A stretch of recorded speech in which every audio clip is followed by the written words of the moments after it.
Hola a todos y bienvenidos a esta clase histórica. Hoy nos vamos a sumergir en algo increíble, la arquitectura invisible de esas palabras que leemos todos los santos días. A ver, pensemos un segundo en la cantidad absurda de letras que procesan nuestros ojos desde que nos despertamos hasta que nos vamos a dormir. Es una locura, ¿verdad? Rara vez nos detenemos a pensar en la ingeniería que hay detrás de cada trazo. Pero bueno, hoy eso va a cambiar por completo. Así que, sin más preámbulos, entremos de lleno en este análisis para ver cómo un simple encargo de diseño allá a finales del siglo XIX terminó transformando para siempre la forma en que el mundo entero absorbe la información. Para que tengamos claro nuestro mapa de ruta hoy, aquí está el plan de estudios. Primero, vamos a explorar un problema técnico de imprenta en 1894. Luego revisaremos el legado de los diseñadores Benton, nos clavaremos en la ciencia de la legibilidad y cerraremos con el impacto que tiene la tipografía Century en la actualidad.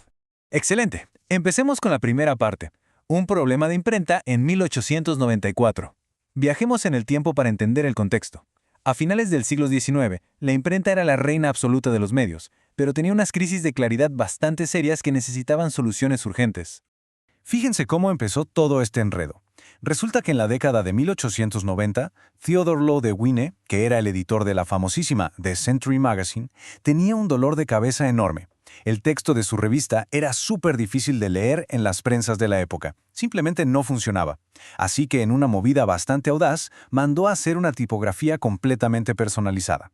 Para 1894, la Century Roman ya era una realidad. Pero ojo, esto no se quedó ahí. Fue solo el comienzo de una evolución que duraría décadas, trayendo nuevas variaciones a principios del siglo XX y culminando con el histórico debut de Century Schoolbook en 1924. Ahora, analicemos este contraste visual porque es fascinante. El estilo que dominaba antes de que llegara Century era este rollo neorrenacentista súper condensado, casi apretado. Para ponerlo en términos sencillos, era como intentar correr un maratón pero usando un traje de sastre súper ajustado. O sea, sí, muy elegante y todo lo que quieran, pero cero funcional, ¿no? En cambio, la nueva Century Roman que se inventó Linwood Benton era robusta, espaciosa, con una altura muchísimo más legible. Básicamente cambiaron ese traje incómodo por ropa deportiva hecha a la medida, para que la lectura fluyera sin el menor esfuerzo. Pasemos a nuestro segundo tema del plan, el legado de los Benton, porque detrás de este avance técnico hay toda una historia familiar que terminó definiendo a la industria entera. El punto clave aquí es que esto fue un exitazo de padre e hijo. Lynn Boyd Benton fue el genio original detrás de la Century Roman, pero, la verdad sea dicha, fue su hijo, Maurice Fuller Benton, quien tomó la batuta y armó todo un imperio. Él produjo una serie enorme de variantes para American Type Founders. Y bueno, pegaron tanto que los competidores más pesados de la época, estamos hablando de Linotype, Intertype, Monotype, corrieron a sacar sus propias versiones copiadas. Así de la nada, la palabra Century pasó de ser el nombre de una revista a convertirse en una auténtica máquina de ventas y en un gancho promocional fuertísimo. Al observar de cerca estas maravillosas variaciones, como Century Schoolbook, Century Old Style, Century Expanded, nos damos cuenta del nivel de detalle. Aunque cada una tiene su propia vibra, su propio peso, su inclinación, todas, absolutamente todas, mantienen esa misma base estructural que las hace inconfundibles. Es un ejemplo de libro de texto de cómo un diseño sólido se puede adaptar a cualquier necesidad visual, sin perder su esencia. Hagamos una pequeña pausa divertida.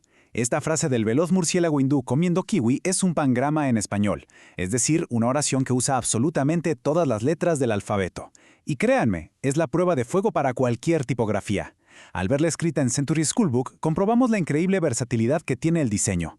Cada centito, cada curva, cada mínimo espacio está fríamente calculado para que letras tan distintas convivan en perfecta armonía. Es casi mágico. Bueno, pasemos a la sección número 3, la ciencia de la legibilidad.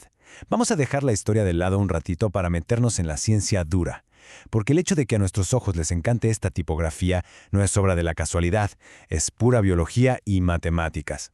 Fíjense bien, decir que la Century Schoolbook de 1924 literalmente le enseñó a leer a los estadounidenses no es ninguna exageración. Y esto pasó porque Maurice Fuller Benton no se dedicó nada más a dibujar letras bonitas. Él basó todo su trabajo en investigaciones científicas súper rigurosas sobre cómo los niños, los primeros lectores, reconocen las formas visuales. Fue un enfoque clínico para resolver un problema de educación a gran escala. Para entender cómo lo hizo, usemos una analogía de arquitectura. Imaginen que una línea de texto es el interior de una casa, y las letras minúsculas marcan la altura del techo. Bueno, lo que hizo Benton fue elevar significativamente esa famosa altura de la X.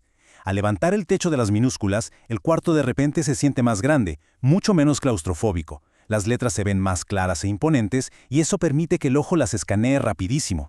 Y siguiendo con nuestra casa, si la altura de la X es el techo, las contraformas vendrían siendo las ventanas.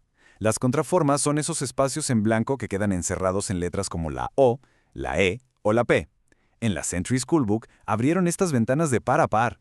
Verán, en la imprenta la tinta tiende a regarse o expandirse en el papel. Si la ventana es muy chiquita, la letra se vuelve una plasta negra. Al hacer estas contraformas súper amplias, Benton dejó entrar muchísima luz al texto, garantizando que la letra se mantuviera ultra nítida pasara lo que pasara. Entonces, recapitulando este método científico, vemos un paso a paso bastante claro. Primero, se pusieron a investigar cómo funciona de verdad la lectura en el cerebro. Segundo, construyeron ese techo más alto, elevando la altura de la X y engrosando los trazos.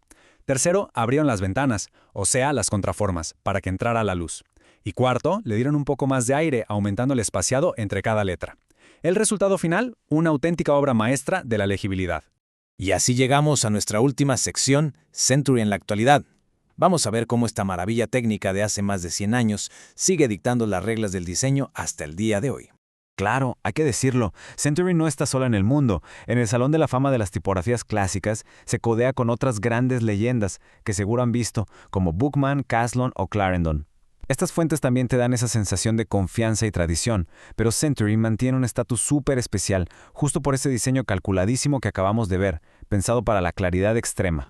Si nos fijamos en la imagen de marcas actuales como Ancillary o The Red Oak School, notaremos que siguen usando Century, o al menos tipografías fuertemente inspiradas en ella. Y la pregunta es, ¿por qué? Pues resulta que esos pequeños ajustes milimétricos que hicieron los Benton siguen transmitiendo una autoridad brutal, una claridad innegable, esa confianza institucional que las marcas modernas quieren proyectar. No es solo un tema de nostalgia, es diseño funcional puro, que simplemente no envejece. Y bueno, todo esto nos deja con una reflexión bastante interesante para cerrar nuestra clase de hoy. Si un ajustito microscópico en el grosor de una letra hace 100 años logró cambiar la rapidez con la que las personas leen y aprenden hoy en día, imagínense qué otros diseños invisibles a nuestro alrededor, desde cómo está acomodada la pantalla de nuestros celulares hasta la estructura de una página web, están moldeando en completo silencio nuestra forma de entender el mundo. Se los dejo de tarea. La próxima vez que lean algo y fluya como el agua, acuérdense de estos verdaderos arquitectos invisibles de la tipografía. Muchísimas gracias por acompañarnos en este análisis y hasta la próxima.